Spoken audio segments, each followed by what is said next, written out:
Kohaliku uuriva ajakirjanduse lipulaeva Eesti Ekspressi trumbiks on põhjalikkus. Kui tihtilugu tehakse ajakirjanduses järeldusi ennatlikult, siis Ekspress uurib juhtumeid alati väga mitme erineva tahu alt.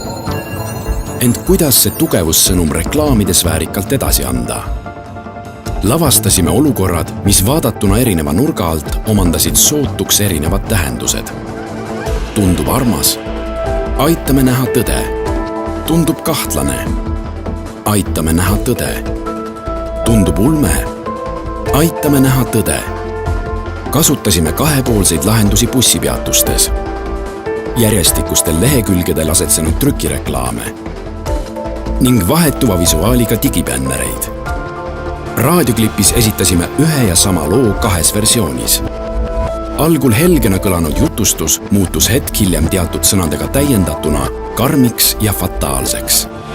Imagokampaania eesmärgid said ületatud. Ajalehe aastatellimusi kogunes plaanitust tublisti enam.